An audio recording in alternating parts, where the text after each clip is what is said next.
Saudara mahasiswa, apa sudah bisa kita mulai? Bisa, Pak. Bisa ya? Semuanya sudah siap, sudah bisa kita mulai, sudah bisa mendengar suara saya dengan baik, sudah bisa melihat slide-nya dengan baik. Sudah bisa, Pak. Sudah. Baik, kita mulai saja ya. Jadi sebentar, minggu yang lalu kita sudah panjang lebar memperkenalkan. Jadi saya berupaya untuk memperkenalkan enzim pada kalian secara panjang lebar, ya, yang diuraikan atau dijelaskan melalui fungsi enzim di dalam sel hidup, bukan hanya dalam sel mikroorganisme tapi dalam sel hidup ya, termasuk tumbuhan, hewan. Ya, itu kemudian bab berikutnya yang sekarang akan kita bahas adalah bab kedua yang akan khusus membahas tentang dasar-dasar pemahaman tentang enzim, ya. Jadi dasar-dasar pemahaman tentang enzim. Itu kita jadi sambil jalan. Jadi pembukaannya atau pendahuluannya bahwa enzim itu selain merupakan unit fungsional dari sel, ya, seperti yang kita bahas minggu yang lalu, kita juga bisa meninjau enzim berdasarkan strukturnya yang pertama, dan yang kedua itu berdasarkan fungsinya. Ya. Jadi kalau kita tinjau dari strukturnya, struktur molekul, enzim itu adalah protein. Jadi enzim itu suatu protein. Enzim itu termasuk kelompok protein. Ya. Jadi kalau kita kembali ke kuliah yang lalu tentang biomolekul, Anda harus ingat bahwa yang namanya protein itu merupakan salah satu dari molekul senyawa kimia yang ukurannya besar, ya, yang kita kenal dengan nama makromolekul. Jadi ditinjau dari strukturnya atau berdasarkan strukturnya enzim suatu protein, sementara kalau kita tinjau dari fungsinya di dalam sel, ya sudah kita pahami betul minggu yang lalu saya sudah uraikan panjang lebar bahwa enzim itu berfungsi sebagai katalis, ya, sebagai katalis. Nah, karena adanya atau terdapatnya di dalam sel hidup, orang mengenalnya dengan nama biokatalis. Jadi untuk membedakan dengan katalis anorganik, ya, enzim termasuk biokatalis atau katalis organik, ya. Jadi untuk membedakan dengan katalis anorganik yang telah lebih dulu kita kenal. Nah, berdasarkan kedua pemahaman itu, maka enzim bisa didefinisikan sebagai suatu protein yang memiliki aktivitas katalitik. Ini jangan lupa ya. Jadi protein yang memiliki aktivitas katalitik. Kenapa ini harus ditekankan? Karena ya selain enzim di dalam sel hidup itu ada golongan-golongan protein lain yang fungsinya juga lain. Ya, itu. Jadi silahkan dilihat kembali catatan kuliah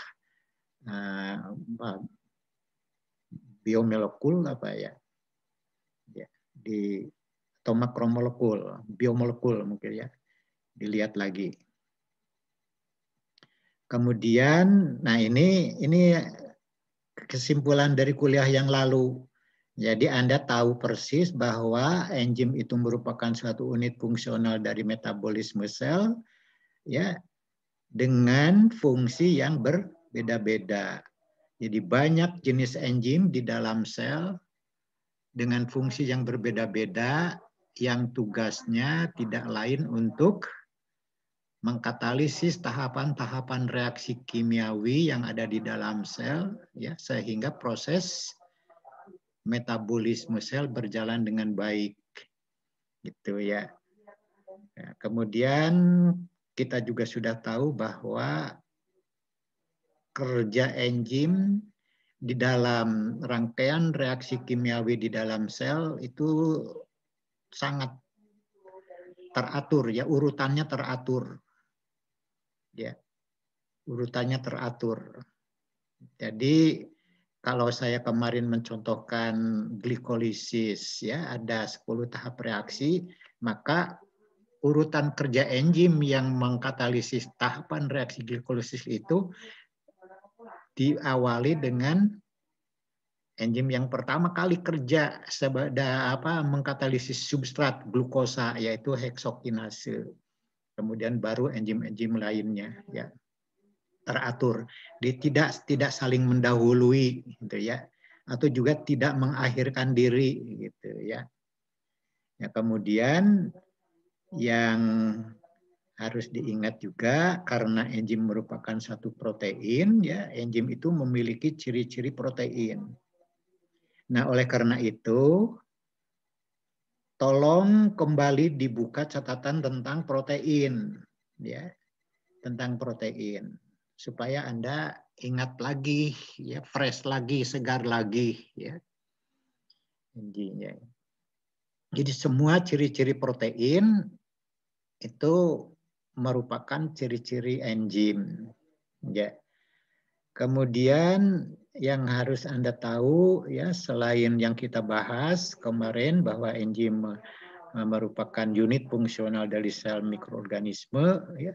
Tapi sebetulnya enzim itu unit fungsional dari sel hidup. Ya termasuk tumbuhan atau tanaman dan hewan. Jadi mikroorganisme, tanaman, hewan itu merupakan sumber ya, sumber enzim. Sumber enzim yang bisa kita pilih ya. Baik. Kemudian ini ya si sumber enzim ada tumbuhan, ada hewan, ada mikroorganisme. Nah, ini nanti silahkan dibandingkan ya. Dibandingkan sehingga kita bisa memilih kalau mau isolasi enzim, kalau mau produksi enzim, kita bisa pilih ya sumber enzim yang terbaik menurut kita ya. Jadi nanti ada tolok ukurnya ya. Komersial misalnya. Ya. Misalnya kita bandingkan, kita meninjau dari produktivitasnya. Ya. Produktivitas tumbuhan, hewan, mikroorganisme dalam menghasilkan enzim itu bagaimana? Mana yang lebih produktif? Tumbuhan, hewan, atau mikroorganisme? Ya, tinggal pilih. Ya, tentu saja itu dilakukan kalau enzim itu dihasilkan oleh tumbuhan, dihasilkan oleh hewan, dan dihasilkan oleh mikroorganisme. Jadi berbeda kalau suatu enzim hanya dihasilkan oleh mikroorganisme, tidak dihasilkan oleh tumbuhan ataupun hewan, ya Anda tidak harus membandingkan lagi, ya tinggal pilih saja mikroorganisme. Paling nanti membandingkannya antara mikroorganisme satu dengan mikroorganisme yang lain. Itu yang harus diingat. Jadi bandingan ini kalau enzim itu dihasilkan oleh tumbuhan, dihasilkan oleh hewan maupun dihasilkan oleh mikroorganisme. Ya, bisa kita bandingkan dengan tolok ukur produktivitas, kemudian bisa juga melibatkan biaya proses, bisa juga kita mempertimbangkan musim, ya, bisa juga mempertimbangkan waktu generasi, kemudian juga modifikasi genetik. Dan ini nanti silakan ditekuni betul ya, dibahas. Mungkin Anda bisa berdiskusi, membentuk satu kelompok belajar ya, seperti yang sudah saya anjurkan, buat kelompok belajar, kemudian dibahas, dilihat dari produktivitasnya bagaimana, ya, itu. Jadi, waktu generasi ini juga jangan dilupakan ya, karena ini juga sangat penting. Jadi Anda lihat kalau dibandingkan dari ketiga sumber enzim ini, kalau kita perhatikan ya dari ketiga sumber enzim ini, waktu generasi yang paling singkat adalah mikroorganisme. Ya. Singkat, paling singkat. Jadi ini mungkin yang akan menjadi pilihan kalau enzim itu dihasilkan oleh tumbuhan, hewan, dan mikroorganisme. Baik, saya kira itu silakan dibahas sendiri ya dalam kelompok-kelompok belajar Anda. Ya, pemilihan sumber enzim ditinjau dari mungkin produktivitasnya, biaya proses, musim, waktu generasi, modifikasi genetik. Ya, begitu ya. Silakan. Jadi saya tidak akan membahasnya, atau paling mungkin nanti Ibu Vita ya akan membahas lebih jauh tentang ini. Ini contoh-contoh sumber enzim yang dihasilkan oleh tumbuhan, oleh hewan, ada oleh mikroorganisme. Ini contoh-contoh saja, banyak sekali enzim ya yang dihasilkan oleh sumber-sumber enzim ini. Contoh enzim yang dihasilkan oleh tumbuhan, protease. Protease dihasilkan oleh contohnya oleh pepaya ya, papain. Pepaya, pohon tumbuhan pepaya. Bromelain, ini nenas ya, nenas. Papain dan bromelain itu adalah protease, enzim yang mengkatalisis atau yang menghidrolisis protein menjadi bagian-bagian dari protein, ya, yaitu asam-asam amino. Kemudian amilase, contohnya dihasilkan oleh malt, ya.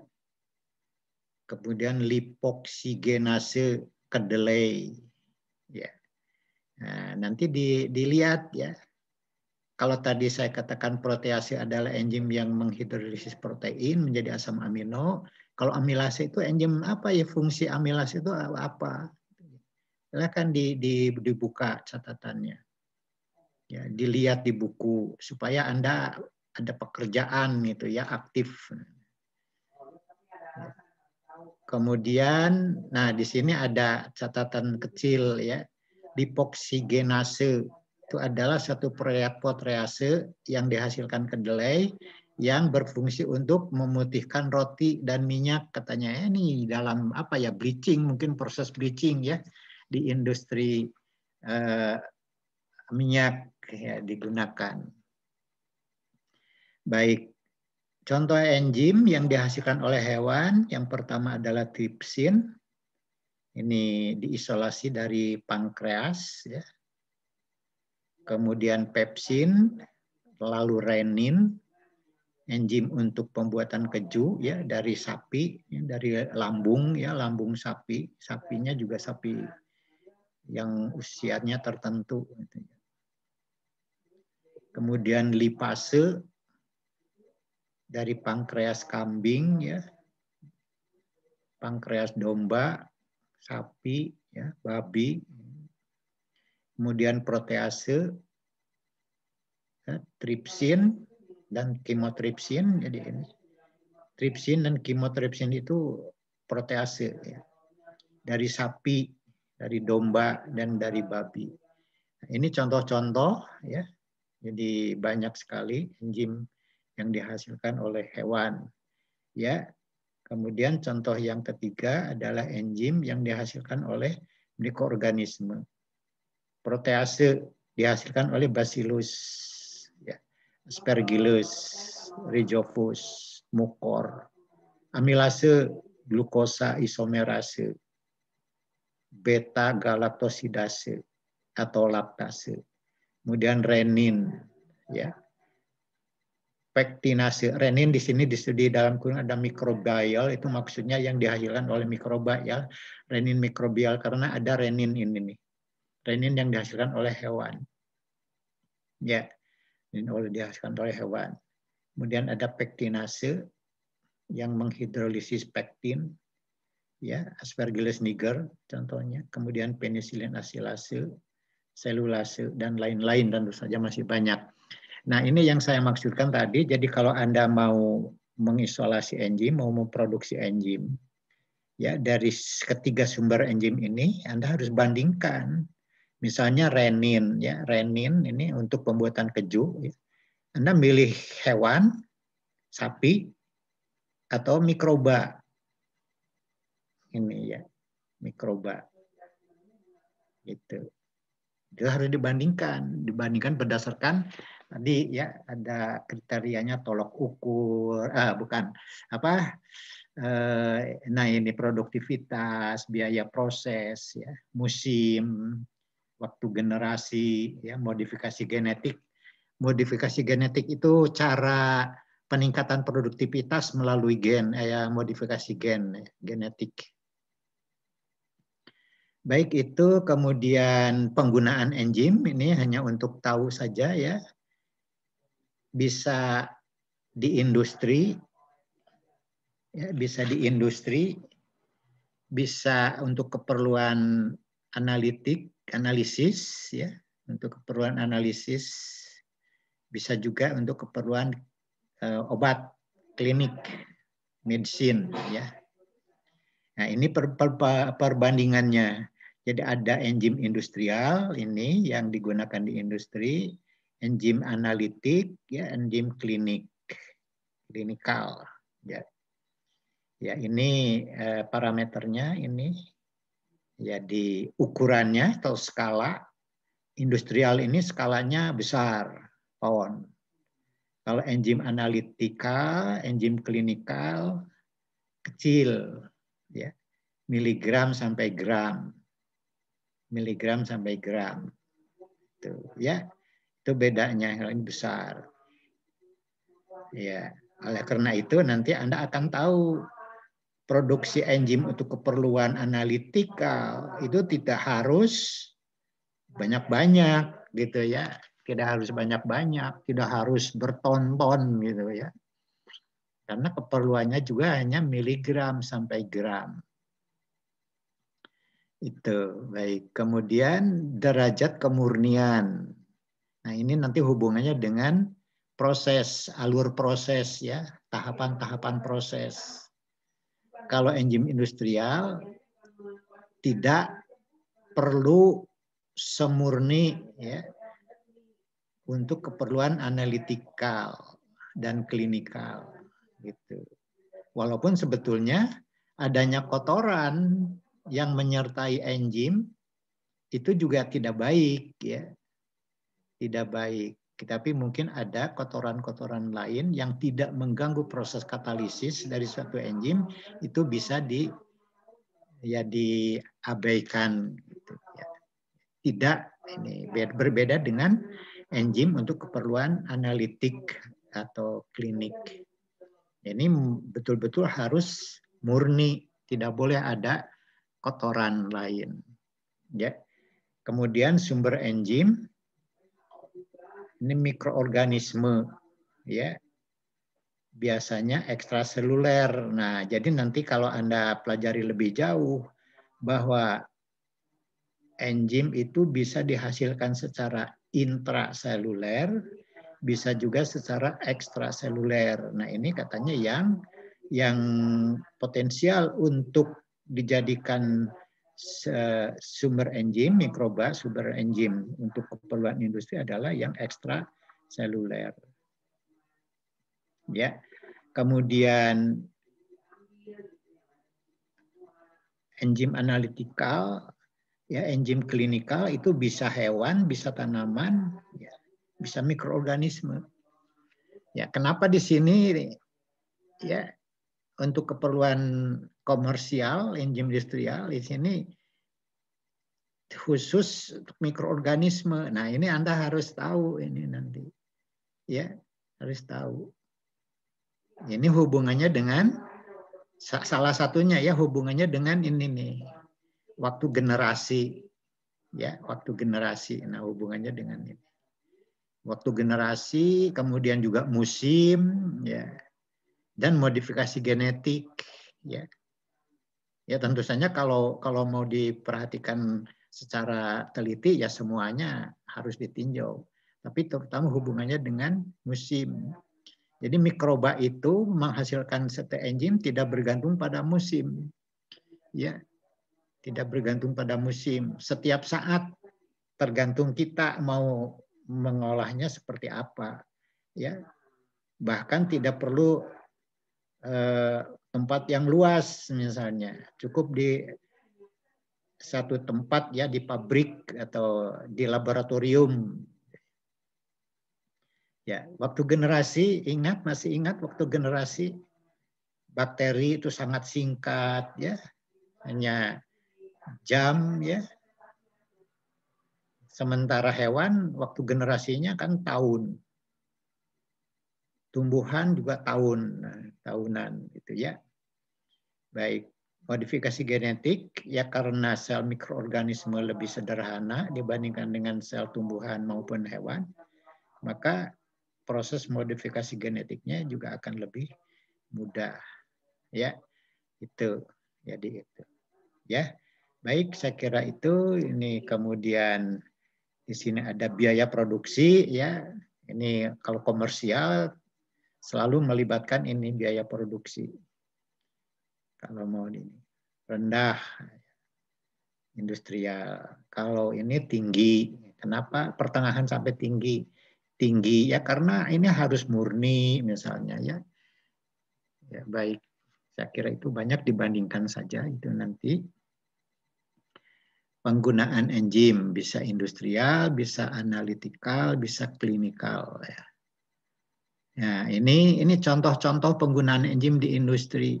Alfa amilase digunakan dalam proses likuifaksi pati di pabrik-pabrik makanan dan minuman, di pabrik kertas, di pabrik tekstil, ya itu.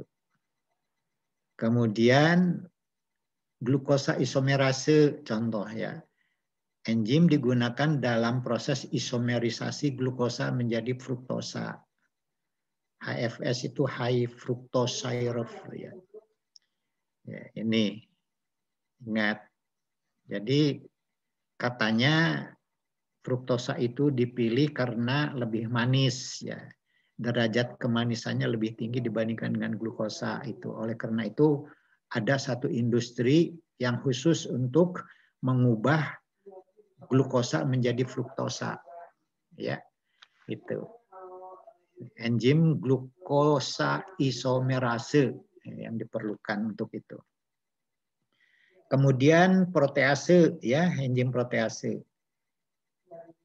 digunakan dalam industri deterjen. Ya, sekarang ini ya deterjen ini banyak menjadikan protease sebagai aditif ya. Sehingga deterjen itu ya menjadi punya kemampuan untuk membersihkan kotoran berupa protein misalnya. Protease, protein. Nah, nanti ada lagi mungkin ya. Kalau kotorannya lemak bagaimana? Ya, ada enzim lain ya. Lipase misalnya, enzim yang menghidrolisis lemak gitu. Baik, kemudian di renin ya, renin ini untuk industri keju misalnya ya.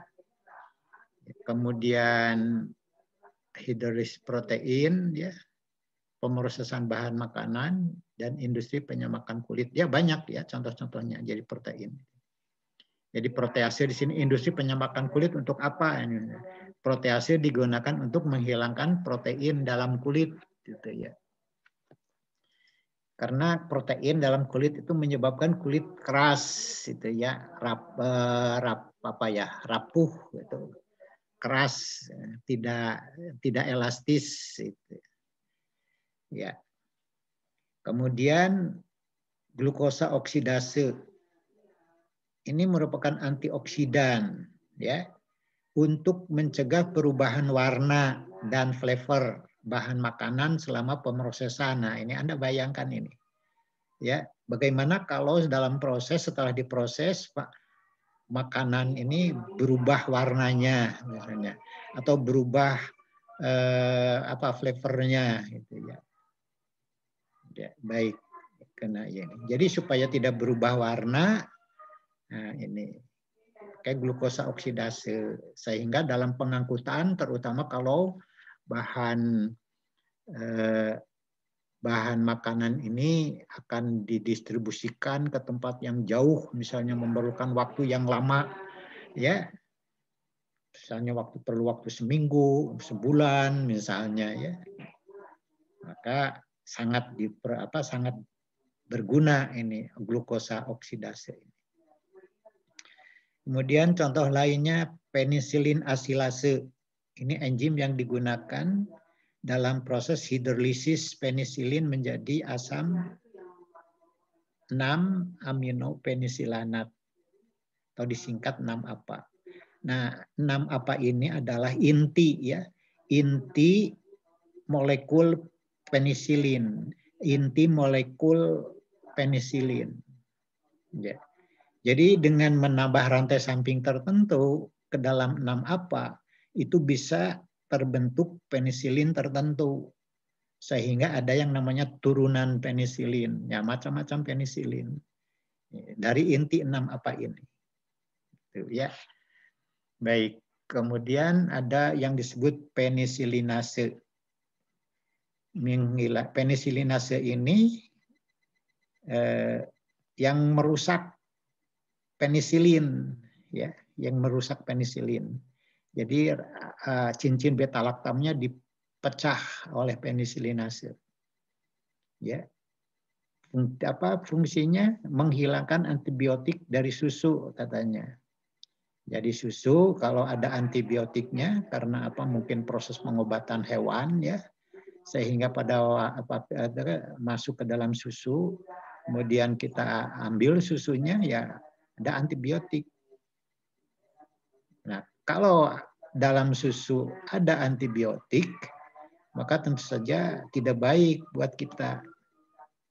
Ya, buat yang meminumnya tidak baik. Kenapa? Ya karena antibiotik itu bisa menyebabkan nanti resistensi, ya, resistensi mikroba bagi orang itu. Ya. Sehingga kalau orang itu sakit, kemudian menggunakan antibiotik yang sama, mungkin tidak bisa sembuh, gitu. Itu, ya.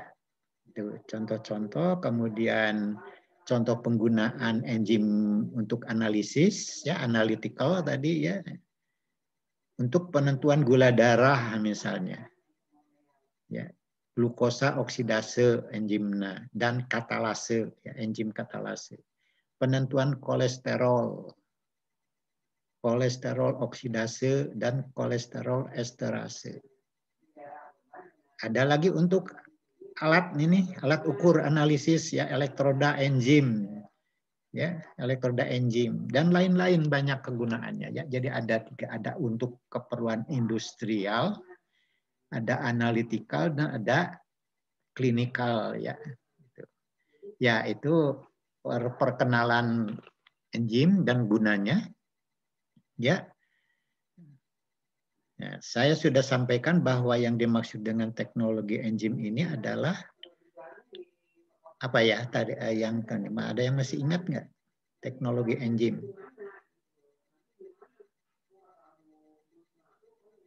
Penggunaan enzim secara komersial, kan, teknologi enzim.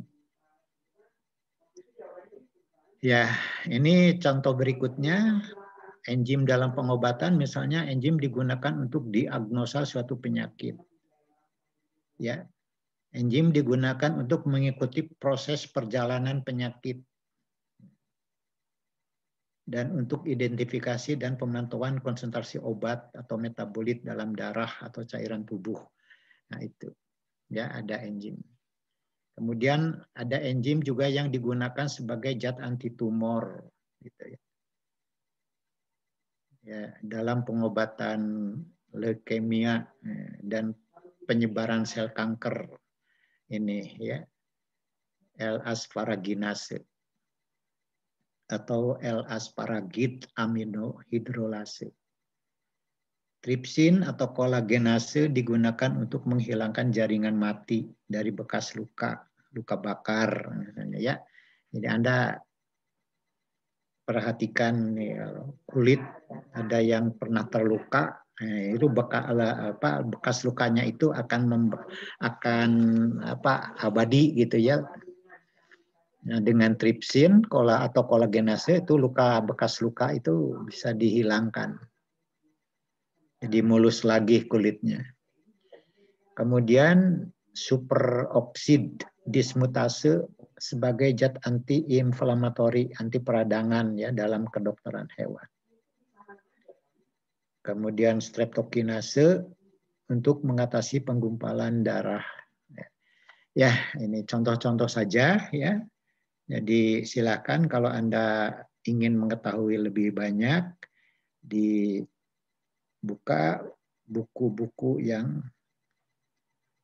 mungkin bisa bermanfaat ya untuk dijadikan sumber ilmu kita.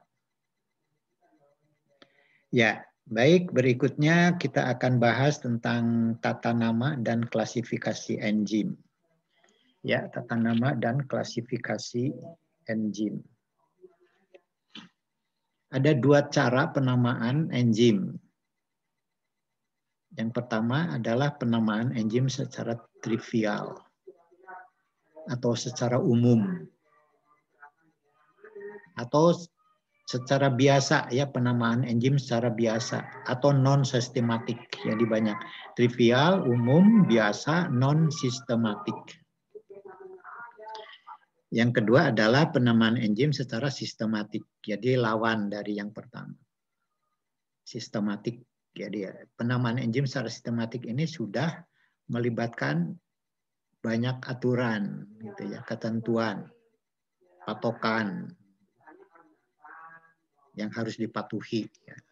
Sementara penamaan enzim secara trivial atau secara umum ini tidak terlalu memperhatikan aturan. Ya kadang-kadang berdasarkan ya apalah ide dari orang yang menemukan enzim itu misalnya. Ya, seperti misalnya apa? Amilase misalnya. Amilase dari apa? Amilase itu dari kata amilum ya. Amilum. Jadi amilum nama substrat tambah akhiran ase itu ya.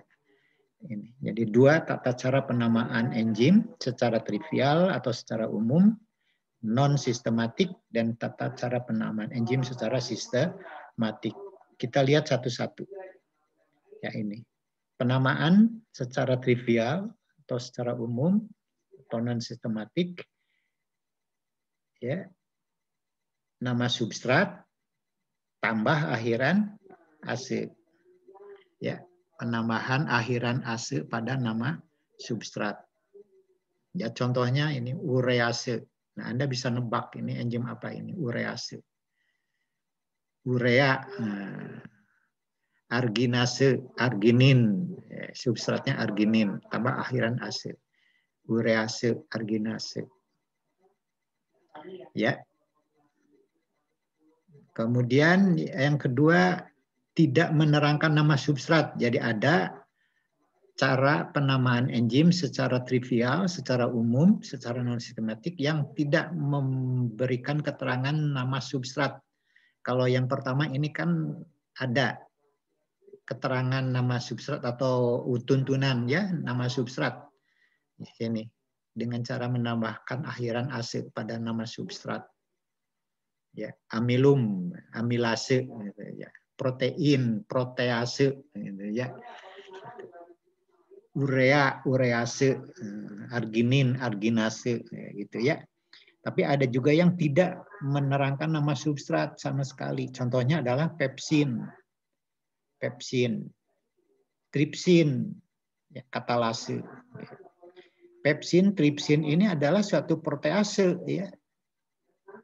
protease.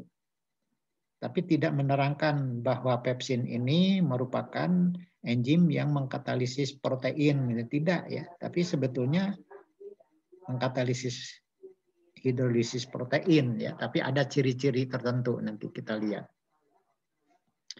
Ya. Ya, dari penjelasan ini Anda bisa mengatakan bahwa penamaan secara umum tidak memberikan informasi secara kimiawi. Atau kurang ya, kurang memberikan. Ada memberikan informasi kimiawi ada di sini. Nama substratnya ada gitu ya. Ya. Ya, nama substrat. Tapi ini tidak sama sekali ya. Pepsin, tripsin tidak sama sekali memberikan penjelasan apa-apa. Ya, jadi tata cara penamaan enzim secara umum, secara non sistematik, secara trivial tidak atau kurang sekali ya memberikan informasi secara kimiawi. Ya, baik, kita lanjutkan ya. Ini contoh ya, contohnya tadi urease. Ya, yang namanya enzim urease itu sebetulnya ini urea, ya urea hidrolisis, jadi amoniak, nah ini dan CO2, ya CO2. Arginase ini arginin, asam amino arginin, ya hidrolisis menjadi urea dan ornitin. Nah, ini. Ya, jadi di sini nih. Ya. Nih. Putusnya di sini. Ya. Tapi tidak ada penjelasan dari nama itu putusnya di mana. Sama sekali. Yang ada di sini penjelasan nama substrat saja ada. Urease. Arginase. Ya. Itu tata cara penamaan secara umum. Ya, ini nih lihat. Ini adalah potongan dari molekul protein. Jadi protein itu terdiri dari asam-asam amino atau protein itu polimer asam amino yang dihubungkan satu sama lain, asam aminonya maksudnya. Jadi asam amino satu dengan asam amino yang lain dihubungkan oleh satu ikatan ini. Ini yang disebut dengan ikatan peptida. Ya. Ikatan antara gugus karboksil dengan gugus NH. Ikatan ini ya, peptida. Ya, ini. Nah, ini asam amino 1 disebutnya residu, ya, residu asam amino 1, ini residu asam amino 2, ini residu asam amino 3. Begitu. Nah, sekarang ini protein itu, protease itu menyerangnya di sini, ikatan peptida ini. Sehingga protein dihidrolisis, dipecah-pecah menjadi asam-asam aminonya, residu asam amino 1, 2, 3, dan seterusnya. Ya, tergantung enzim proteasenya. Jadi pesannya di sini. Nah ini katanya. Kalau ikatan ini menghubungkan asam amino 1, asam amino 2 atau 2 dengan 3 ya dan seterusnya. Ya. Nah, ini. Asam amino aromatik atau dikarboksilat.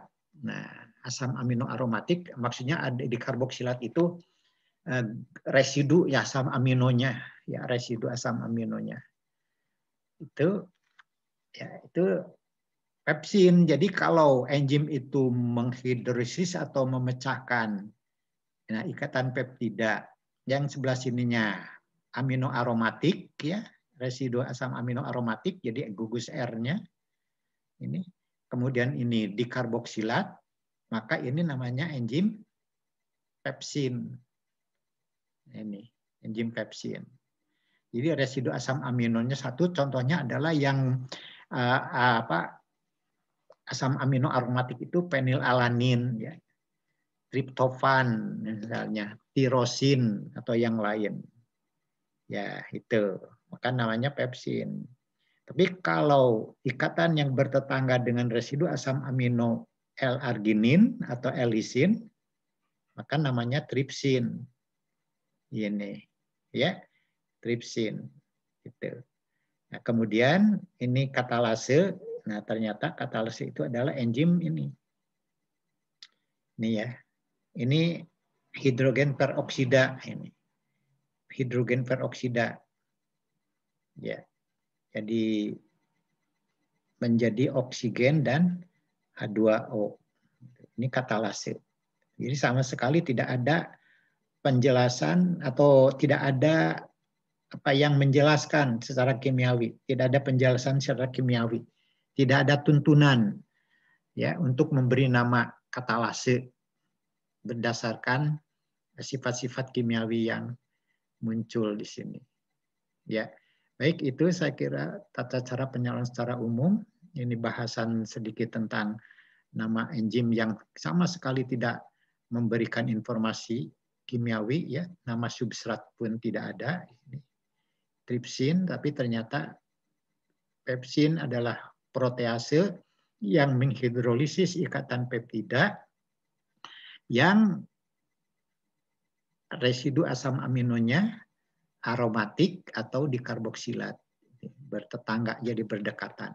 Contohnya ini, fenilalanin, triptofan, tirosin. Ya. Baik. Kemudian ya, penamaan secara sistematik sekarang, ya, sehingga nanti Anda bisa membandingkan penamaan secara umum dengan penamaan secara sistematik. Penamaan secara sistematik ini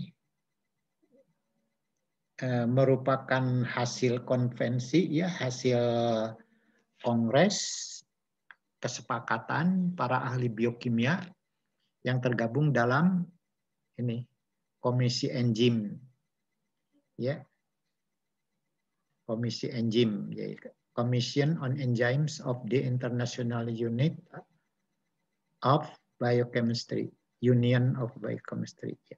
Betul, Union.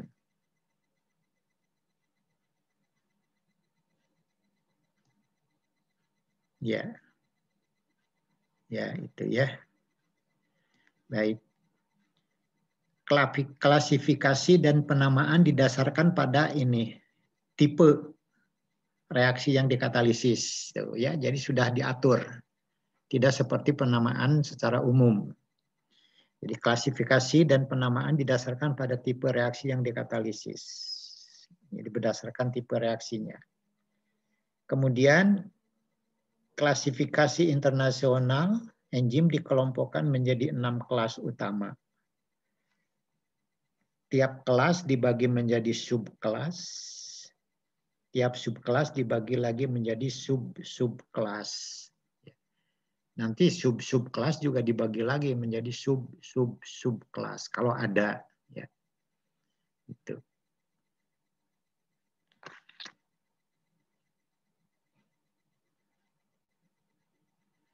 Ini yang 6 kelas itu, ya. Jadi 6 kelas utama, persis sama dengan sekolah dasar, ya. Ada kelas 1, kelas 2, kelas 3, sampai kelas 6. Ini ada 6 kelas utama, kelompok enzim. Yang pertama adalah enzim oksidoreduktase, enzim yang mengkatalisis reaksi oksidasi reduksi. Ini. Enzim yang mengkatalisis reaksi oksidasi reduksi. Kemudian yang kedua, transferase. Jadi kelas transferase. Enzim atau kelompok enzim yang mengkatalisis proses pemindahan gugus fungsional tertentu, ya, dari molekul donor ke molekul akseptor. Di sini ada 2 molekul, ada yang memberikan gugus fungsional tertentu dan ada yang menerima. Itu donor dan akseptor. Kemudian yang ketiga adalah kelompok hidrolase atau kelas hidrolase. Enzim yang mengkatalisis reaksi hidrolisis. Ya, seperti protease gitu, menghidrolisis protein menjadi asam-asam amino. Ya. Kemudian kelas 4 liase. Pemecahan ikatan selain dengan cara hidrolisis atau oksidasi. Jadi untuk membedakan dari kelas 1 ini oksidoreduktase dan kelas 3. Sama-sama pemecahan ikatan kimia. Tapi bukan hidrolisis, bukan juga oksidasi, reduksi. Ya, pemecahan ikatan selain dengan cara hidrolisis atau oksidasi. Kemudian yang kelima, kelas isomerase, mengkatalisis reaksi isomerisasi. Ya, keenam, kelas 6, ligase, enzim yang mengkatalisis pembentukan ikatan akibat kondensasi 2 senyawa yang berbeda. Nah, ini. Kondensasi itu penggabungan, ya, penggabungan 2 senyawa kimia yang berbeda. Ya. Proses penggabungan kedua senyawa ini memerlukan energi, ya. Energi, ya. Memerlukan energi yang disediakan dari hasil penguraian ATP.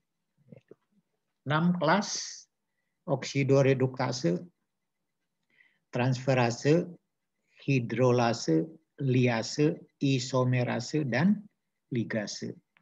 Diingat baik-baik. Ya. Jadi berdasarkan tipe reaksi yang dikatalisis, kemudian dikelompokkan menjadi 6 kelas. Ya. Ya, ada oksidoreduktase, ada transferase, ada hidrolase, ada liase, ada isomerase, dan ada ligase. Baik, ini contoh. Contoh ya. Enzim yang mengkatalisis hidrolisis histidin menjadi histamin. Jadi ini tempat pecahnya, ya, pecahnya ikatan C, ikatan antara karbon-karbon. Ya, ikatan karbon-karbon pecah katanya gitu. Di sini. Ya. Nama enzimnya umum, nama umumnya ini histidin dekarboksilase. Nah, ini kan CO2 nih, keluar ya, diputus di sini dihasilkan CO2 atau penghilangan CO2. Nah, makanya disebutnya dekarboksilase. Itu ya, hilang CO2-nya ini. Sehingga tinggal ini.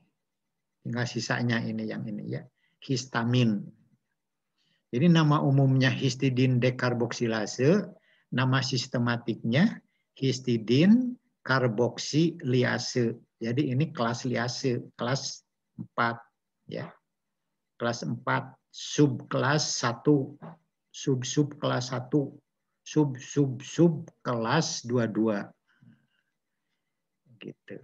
Ya, penjelasannya ini ya. Ini kelas 4 liase.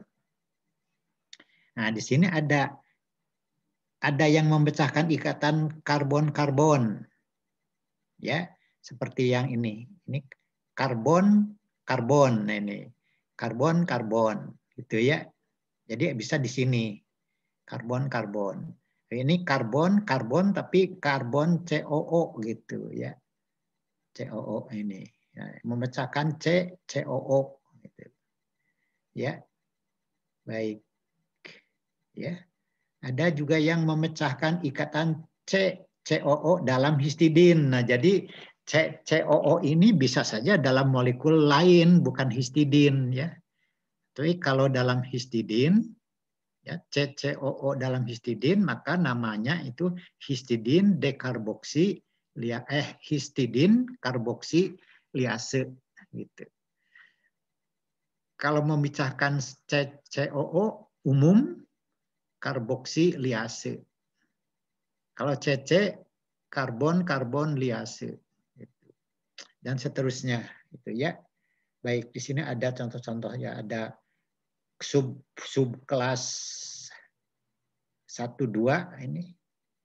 Dan seterusnya. Ini subkelas 2 ya. Ini subkelas 1 kan 4.1. Ini subkelas 2 4.2, 4.3. Ya ada memecahkan CO ya. CO. Nah, di sini nggak ada CO ya. Ini sih mungkin nanti CO. Ya. Ada CN, ada memecahkan ikatan CS, karbon dengan sulfur. Ya. Ada yang memecahkan ikatan karbon dengan halogen, ya.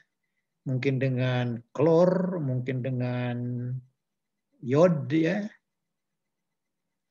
Ada juga yang memecahkan ikatan PO. Nah, ini namanya karbon oksigen liase, karbon nitrogen liase, karbon sulfur liase, karbon halogen liase, fosfor oksigen liase. Itu ya. Baik, saya kira itu sehingga histidin karboksilase bernomor EC itu enzyme commission ya. Bernomor 4 kelas 4, subkelas 1, subkelas 1, subkelas 22. Ini. Ya.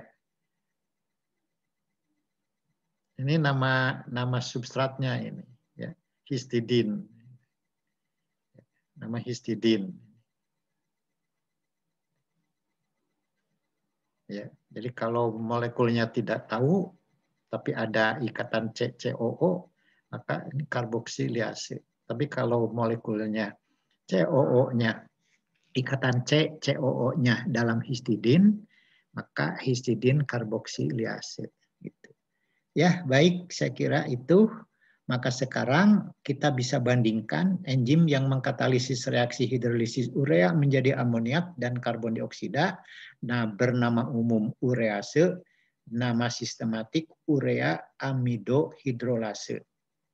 Nomor enzyme commission-nya 3, kelas 3, subkelas 5, ya, subkelas 1, subkelas 5. 3.5.1.5 itu. Enzim yang mengkatalisis reaksi dehidrogenasi etanol menjadi asetaldehid, nama umumnya alkohol dehidrogenase. Nama sistematiknya alkohol (2 NAD oksidoreduktase. Ini nomornya ya. NAD itu koenzim ya. Jadi kalau dalam nama sistematik kita bisa tahu bahwa enzim dehidrogenase ini perlu koenzim atau tidak. Sementara di sini kan tidak tahu ya, tidak memberikan informasi. Jadi ini lebih lengkap. Ya, kita lebih tahu. Di alkohol substratnya perlu koenzim baru bisa bekerja enzim itu. Ya, cara kerjanya atau ya cara kerjanya adalah oksidasi reduksi. Itu ya. Oksidasi reduksi. Enzim yang mengkatalisis reaksi perpindahan gugus fosfat dari ATP ke glukosa, nama umumnya heksokinase. Nama sistematiknya glukosa (2 ATP fosfotransferase. Nah, di sini kita bisa tahu substratnya glukosa, ya, gugusnya gugus fosfat dimasukkan ke dalam glukosa. Gugus fosfatnya berasal dari ATP. Gitu. Jadi ini fosforilasi glukosa. Ini nomornya EC 2.7.11 dan seterusnya saya kira. Nah, kemudian Anda bisa bandingkan. Ya. Nah, apakah kedua nama ini masih digunakan sampai sekarang? Ya. Ya, bahkan orang lebih suka menggunakan nama umum dibandingkan dengan menggunakan nama sistematik.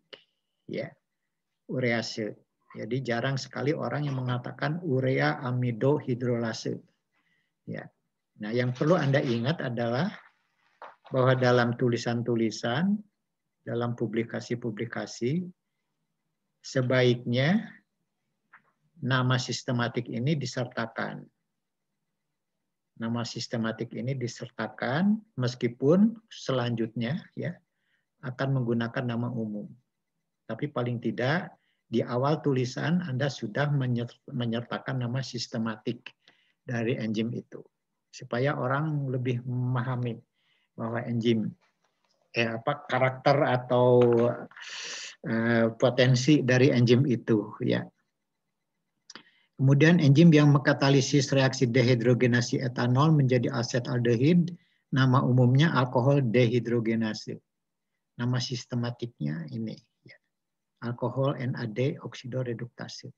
Gitu. Baik ya, saya kira itu. Jadi kedua nama ini masih tetap digunakan, bahkan orang lebih memilih nama umum atau lebih sering menggunakan nama umum, tapi dalam publikasi ilmiah nama sistematik ini sebaiknya diikut sertakan.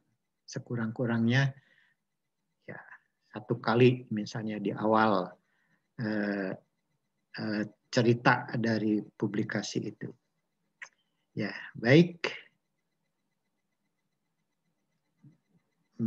Nah, jadi berikutnya, subbab berikutnya adalah tinjauan enzim sebagai protein. Nah, di awal-awal kuliah tadi kan sudah disebutkan bahwa ditinjau dari strukturnya, enzim itu adalah protein atau enzim termasuk protein. Ditinjau dari fungsinya, enzim itu adalah biokatalis ya atau katalis. Ya.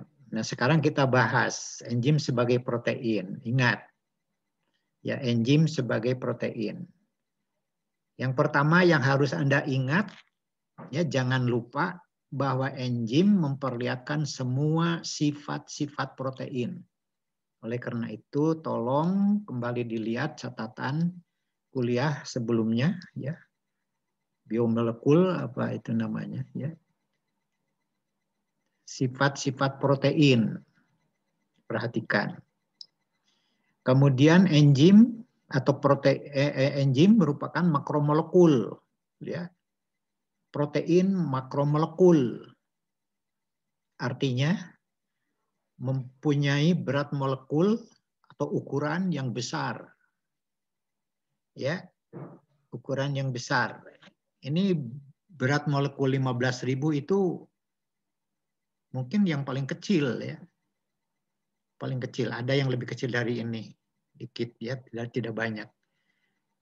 Bisa menjadi sangat besar dengan berat molekul lebih dari 1 juta. Itu ya, besar molekulnya. Kemudian yang ketiga, enzim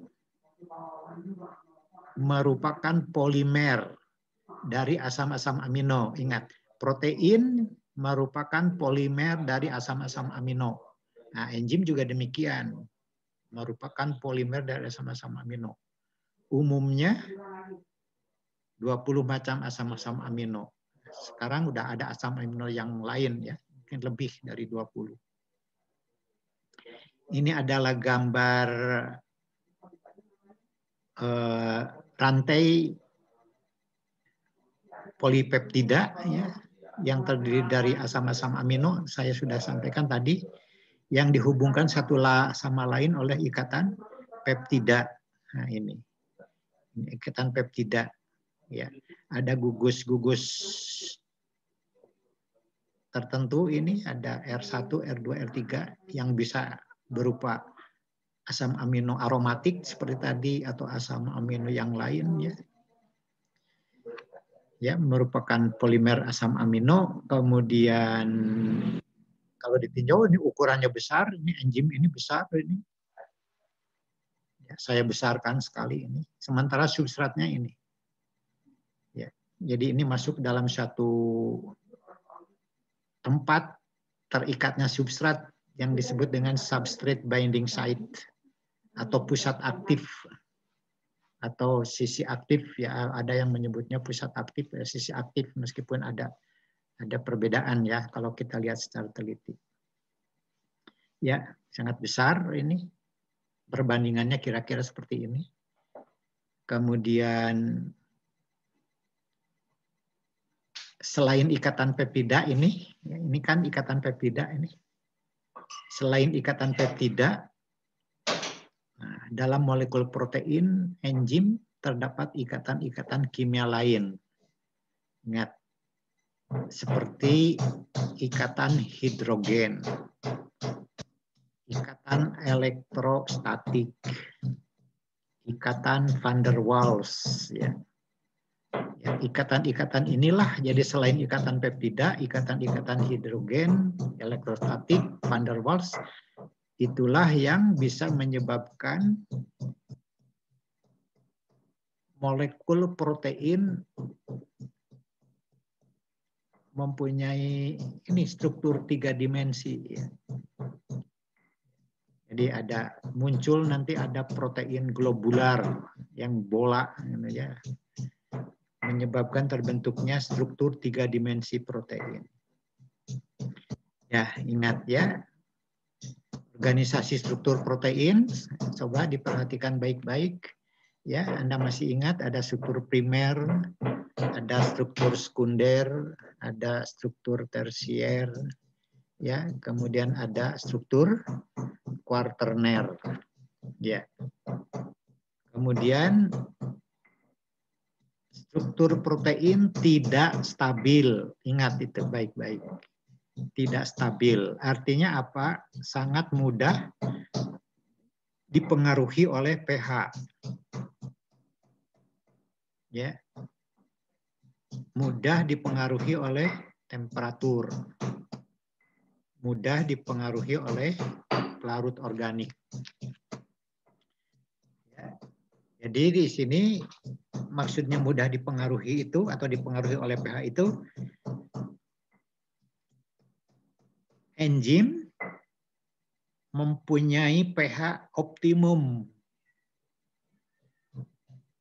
untuk proses katalisisnya. Jadi pada pH optimum itu namanya itu pH optimum kerja enzim. Ya. Pada pH optimum kerja enzim ini akan memiliki aktivitas paling tinggi. Ya, di luar pH itu, baik pH lebih besar dari pH optimum maupun pH lebih kecil dari pH optimum, aktivitas enzim menurun. Bahkan kalau simpangannya besar sekali, misalnya turunnya jauh sekali, ya, misalnya pH optimumnya 7, turun jadi 1, ya, campuran reaksi itu jadi 1. Nah, bisa saja enzim itu sama sekali tidak bekerja, bahkan bisa rusak, ya, enzim itu. Kenapa? Karena struktur ya proteinnya, struktur 3 dimensi proteinnya berubah. Mungkin ada yang struktur primernya berubah. Contohnya struktur primer berubah. Ini misalnya ya, ikatan peptidanya putus. Ya, contohnya ini yang paling mudah dilihat. Struktur primernya, ikatan peptidanya putus akibat pH-nya berubah drastis, misalnya karena adanya asam, gitu ya. Itu. Maka aktivitas enzim akan berubah, bahkan bisa sampai hilang. Ya, kalau hilang itu artinya enzim sudah rusak. Ya, biasa disebut dengan istilah denaturasi, mengalami denaturasi. Demikian halnya juga temperatur. Enzim bekerja pada temperatur tertentu. Ya, temperatur yang paling baik untuk performance atau kinerja enzim itu yang dikenal dengan temperatur optimum kerja enzim. Ya, di atas temperatur itu, di bawah temperatur itu aktivitas enzim berkurang. Bahkan kalau tinggi sekali temperaturnya atau rendah sekali, nah, kalau tinggi sekali struktur protein, struktur 3 dimensi protein enzimnya akan bisa rusak. Kalau rendah sekali temperaturnya mungkin tidak rusak gitu ya. Biasanya kan temperatur rendah itu lebih lebih bersahabat gitu ya. Tidak menyebabkan protein rusak, tapi tidak bekerja enzim itu. Tidak bisa bekerja. Tidak rusak strukturnya, tapi tidak bisa bekerja. Baik. Kemudian yang Anda harus ingat adalah adanya gugus-gugus alfa amino, alfa karboksil, dan gugus rantai samping R dari suatu protein. Ini akan memunculkan atau mengakibatkan terjadinya satu reaksi kimia yang sifatnya spesifik.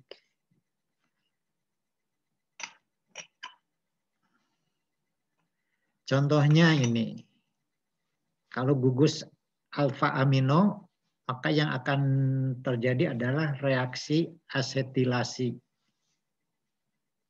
Ya, diingat-ingat lagi ini kimia ya, pelajaran kimia organik. Kalau ada gugus alfa karboksil, reaksi esterifikasi. Nah, ingat-ingat lagi apa yang dimaksud dengan reaksi esterifikasi, gitu ya, diingat lagi. Kalau gugus R, ya, jadi ada satu komponen luar yang menyebabkan gugus R terganggu akibat terjadinya reaksi asilasi misalnya, ya, asilasi. Kemudian dari asam-asam amino dihasilkan amida, ester, asil halida. Ya ini ya. Jadi ada reaksi-reaksi yang menyebabkan terbentuknya amida, ester, atau asil halida. Kemudian juga banyak reaksi yang lain yang bisa terjadi. Misalnya saja dengan basa protein membentuk garam. Ya, dengan basa protein membentuk garam. Jadi kalau kita melaksanakan suatu reaksi enzimatik di dalam campuran reaksi yang pH-nya tinggi, basa, ya, maka enzim itu akan terganggu ya karena ada gugus-gugus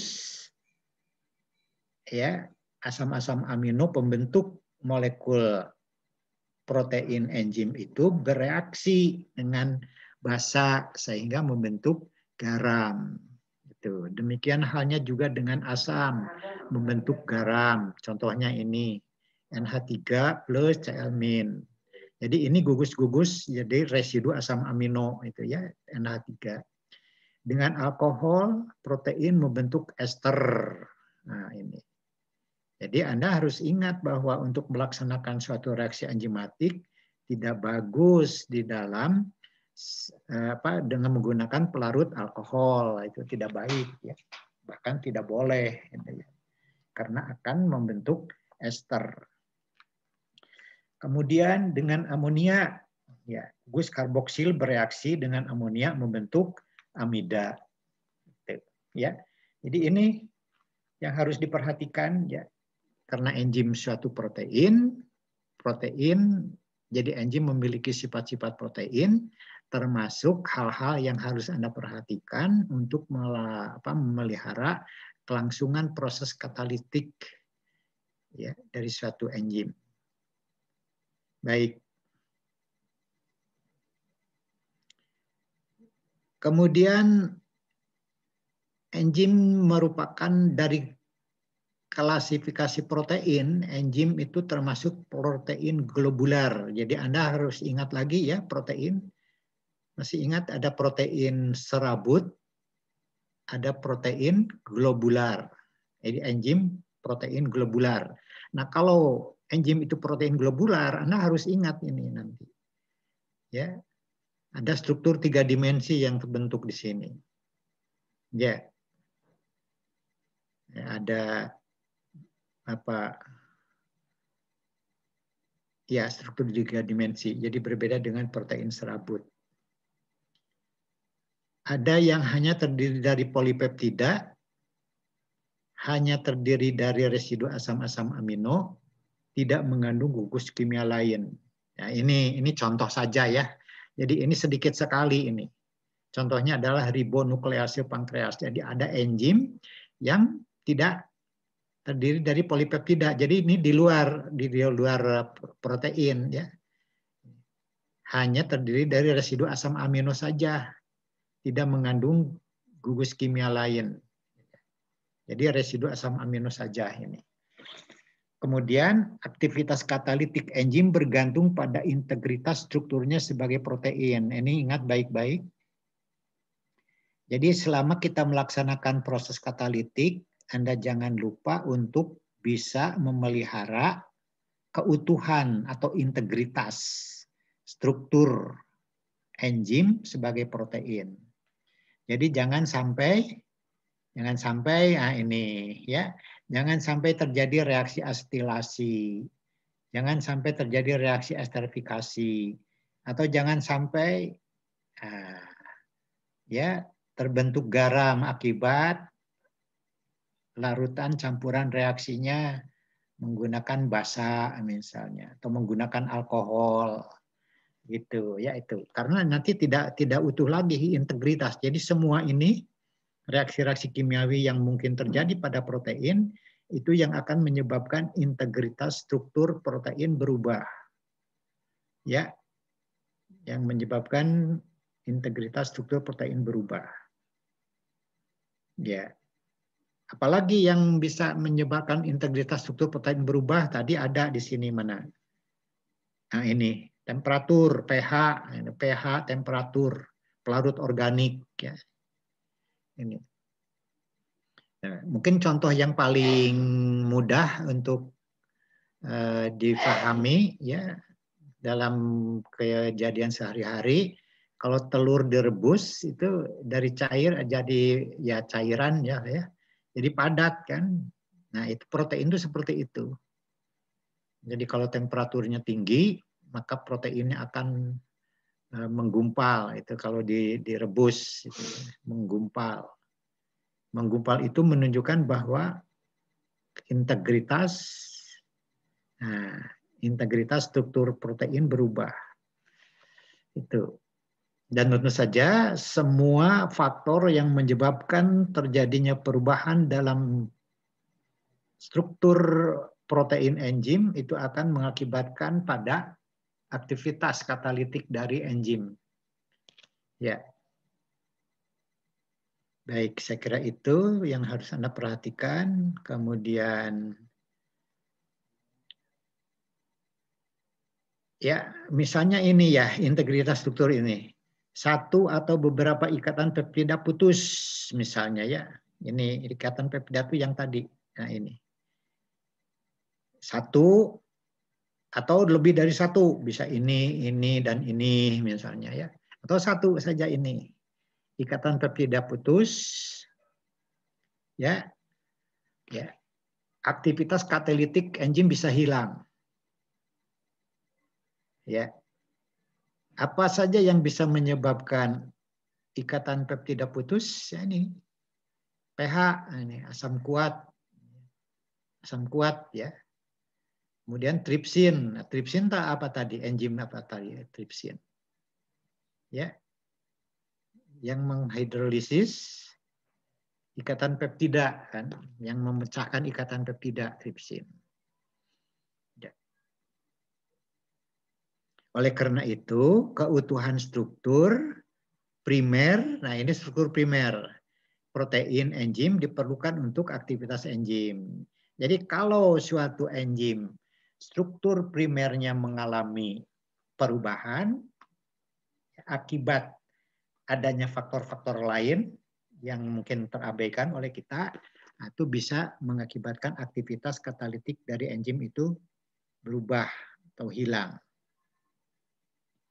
Kemudian bila lipatan rantai polipeptida yang khas dari suatu protein enzim berubah, misalnya diakibatkan oleh temperatur atau pH yang ekstrim, aktivitas katalitik enzim juga bisa hilang. Kenapa hilang? Karena ternyata temperatur dan pH ini bisa mengakibatkan selain struktur primernya yang rusak, struktur sekundernya juga bisa terpengaruh, dan bahkan struktur tersier dari protein enzim juga bisa terpengaruh. Baik, dari sinilah orang menyimpulkan bahwa keutuhan struktur protein enzim, baik itu struktur primer, struktur sekunder, maupun tersier, sangat mempengaruhi aktivitas katalitik dari suatu enzim. Ya, menentukan aktivitas katalitik dari suatu enzim. Itu ya, jadi ada struktur primer, sekunder, tersier, dan kuaterner. Ingat. Ya. Ya, baik. Jadi kalau setelah kuliah ini, Anda harus betul-betul memahami ya enzim sebagai protein, kemudian faktor-faktor apa saja yang harus kita perhatikan, ya terutama dalam menjaga keutuhan dari struktur protein enzim, ya sehingga aktivitas katalitik dari suatu enzim bisa dipertahankan selama mungkin, ya dalam proses katalitik selama mungkin. Ya, itu nanti yang ada yang namanya atau hubungannya dengan waktu paruh ya, kalau itu umur katalis itu waktu paruh.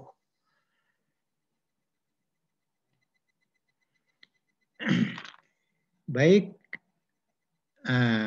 tinjauan atau sebelum kita pindah ke tinjauan enzim sebagai biokatalis, ada yang mau ditanyakan ya dari kuliah pertama sampai tinjauan enzim sebagai protein sampai sini? Mungkin ada yang kurang jelas atau yang ingin dibahas lebih jauh ya.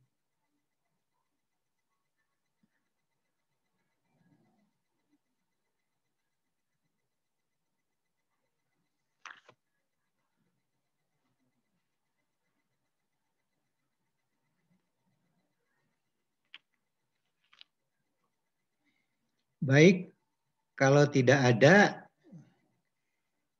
kita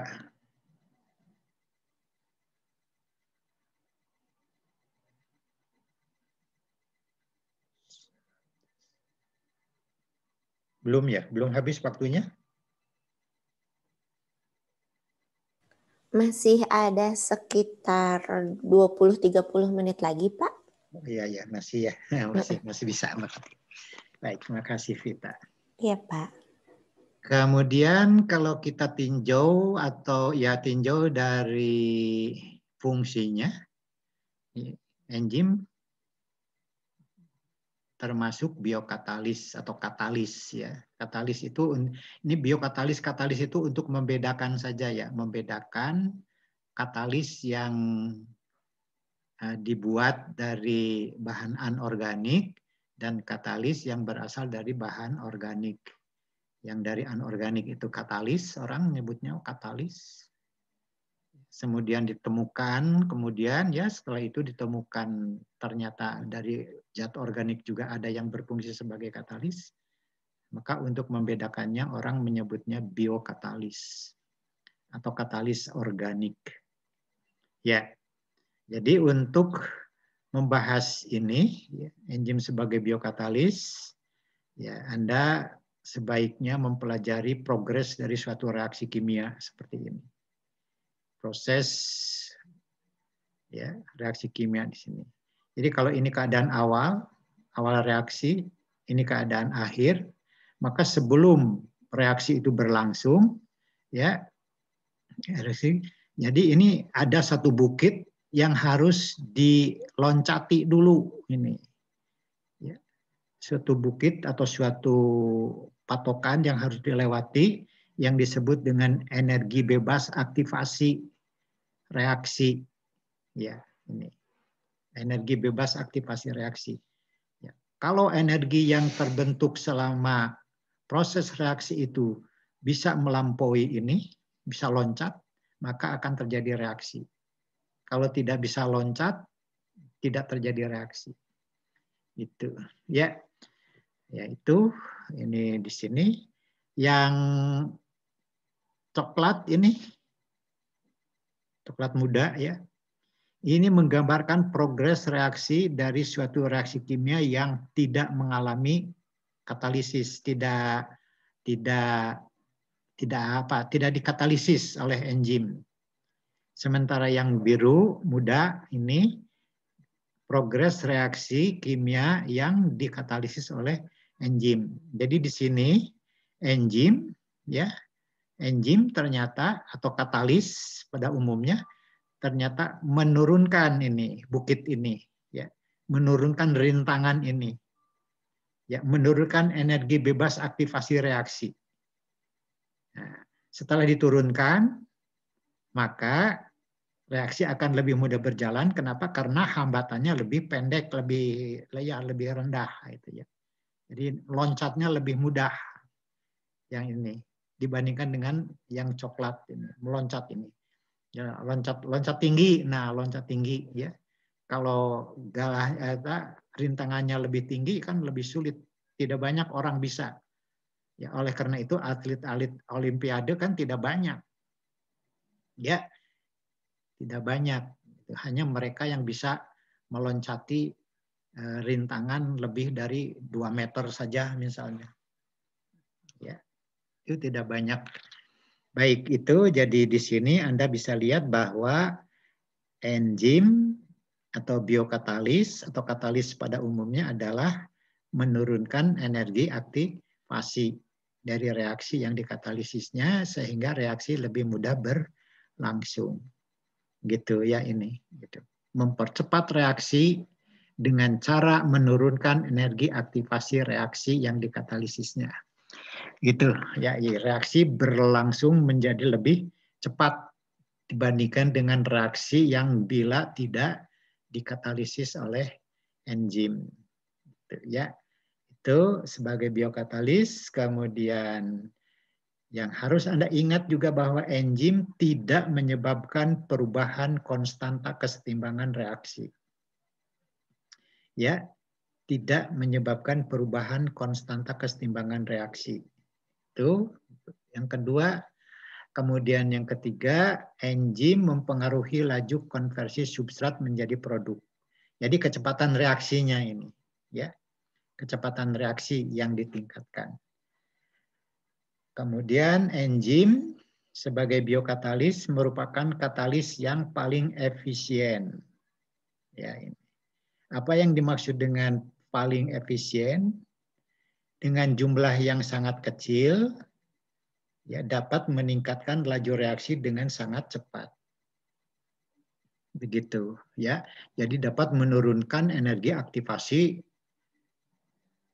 ya, sampai serendah-rendahnya. Nah, itu kemudian bisa berlangsung reaksi sehingga putaran reaksinya, turnover number-nya bisa lebih cepat, ya, sehingga reaksi berjalan lebih cepat selesai ya maksudnya.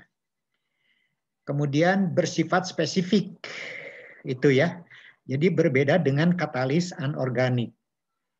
Enzim sebagai biokatalis bersifat spesifik. Apa yang dimaksud dengan spesifik? Memiliki derajat kekhususan yang tinggi. Ya, punya spesifisitas substrat yang tinggi.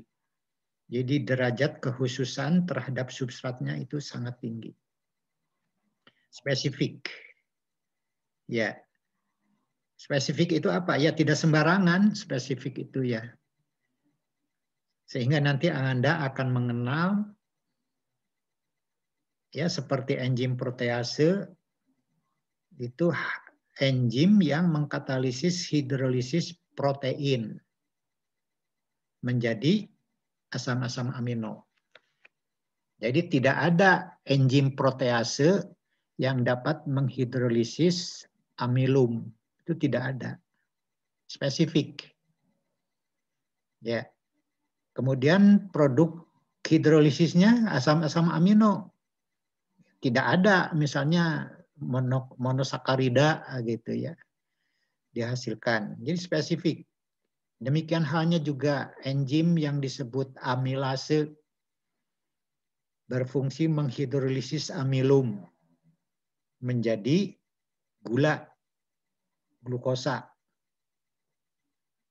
Ya, tidak ada enzim amilase yang bisa menghidrolisis protein. Itu ya spesifik. Jadi berbeda dengan katalis anorganik spesifisitasnya. Ya. Jadi kalau misalnya Anda mau buat gula dari pati, ya, yang satu menggunakan katalis enzim, yang satu menggunakan katalis anorganik, misalnya apa? Asam klorida misalnya ya. Nah, kalau kita menggunakan enzim, maka produk reaksinya adalah glukosa. Amilum dihidrolisis oleh amilase menjadi glukosa. Kalau katalisnya asam klorida atau asam sulfat misalnya ya, maka di samping glukosa itu ada juga komponen-komponen lain. Kenapa? Karena tidak spesifik. Dia membabi buta gitu ya, memotong-motong di mana saja dia mau. Kira-kira seperti itulah kasarnya ya. Berbeda dengan enzim amilase, hanya memotong pada ikatan peptida, ikatan peptida. Gitu. Ikatan antara gugus karboksil dengan gugus amin. Jangan di situ. Tidak ada ikatan lain, misalnya C dengan C gitu ya, dipotong, tidak. Ya spesifik. Itu maksudnya spesifik. Nanti akan lebih jauh kita pelajari ya tentang spesifisitas substrat dari suatu enzim. Ya, kemudian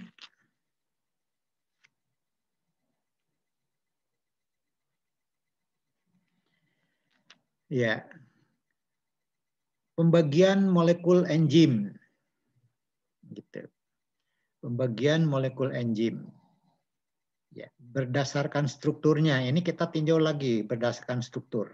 Jadi kalau kita lihat dari strukturnya, yang disebut dengan enzim sehari-hari enzim itu adalah ini, ya, holoenzim. Itu yang kita namakan enzim dalam kebiasaan enzim.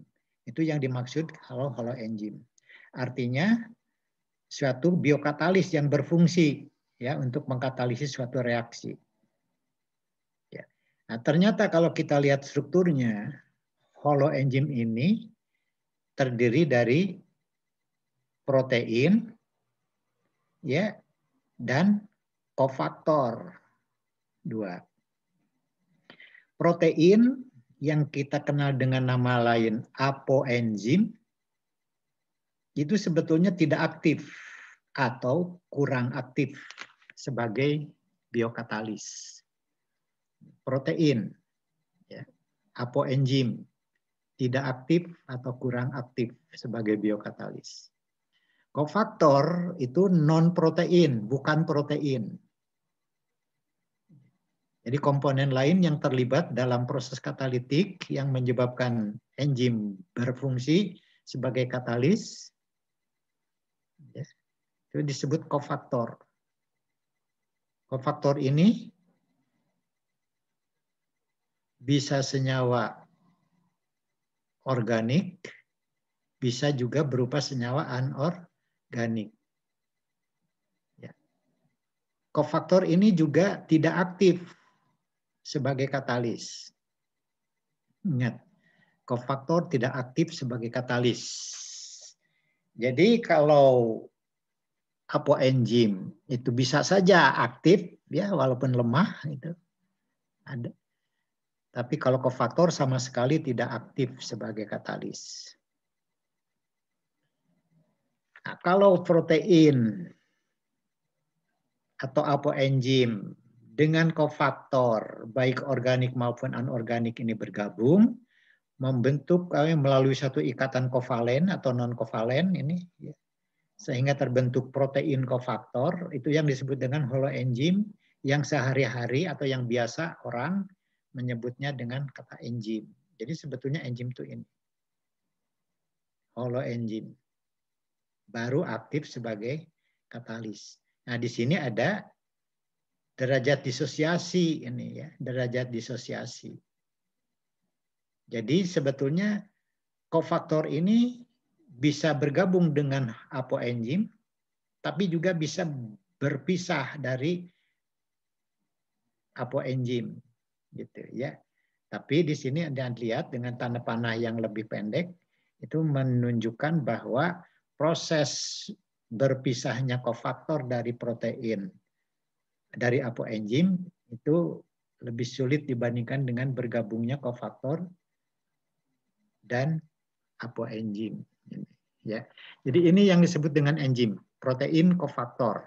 Ya, protein dan kofaktor yang bergabung melalui suatu ikatan kovalen atau non kovalen.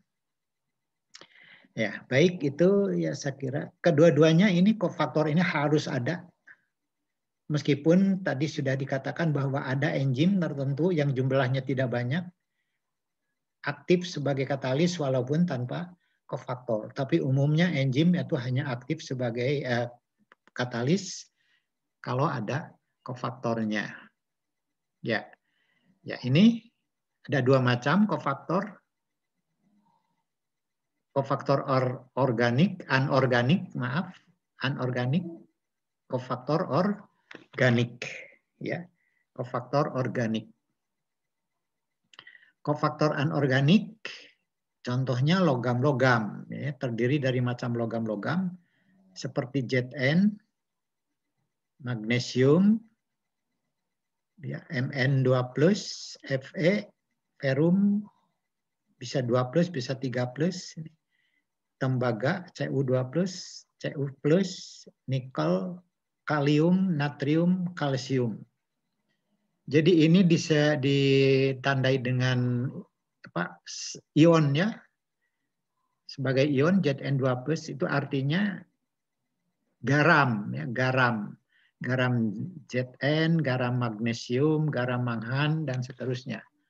Ya, garam manghan. Sebab di dalam proses pertumbuhan suatu mikroba atau kita menumbuhkan suatu mikroba dalam satu medium yang ditambahkan ke dalam medium ini kan garam-garam ini. Garam magnesium, garam mangan, garam besi. Ya, tidak besinya langsung bisa gelondongan besinya masukkan ke dalam medium, tidak begitu. Ya. Baik, sementara yang kedua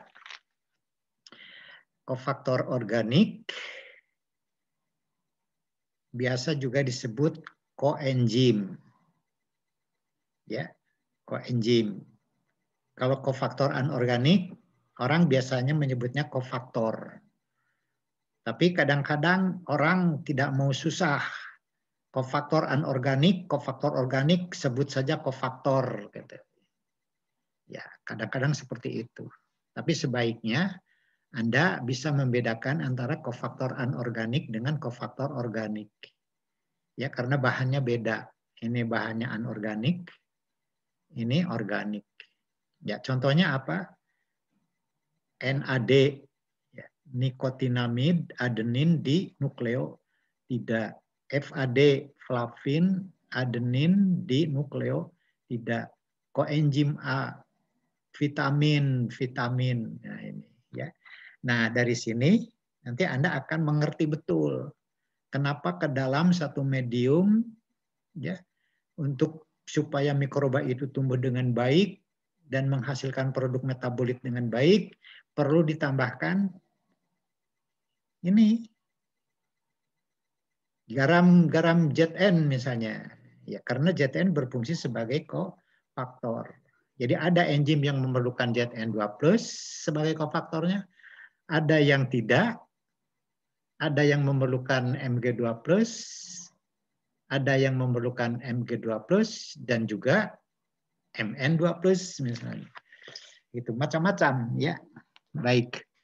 Saya kira itu ya. Waktunya mungkin sudah habis ya, Vita ya. Iya, Pak. Iya. Baik ya. Kita tunda dulu kuliah kita sampai di sini. Insya Allah kita lanjutkan lagi nanti minggu depan. Terima kasih Vita dan yang sudah sabar. Nggak apa-apa kok, Pak. Terima kasih Pak Ukan atas kuliahnya. Ada yang mau bertanya terlebih dahulu sebelum ditutup? Oke. Ya.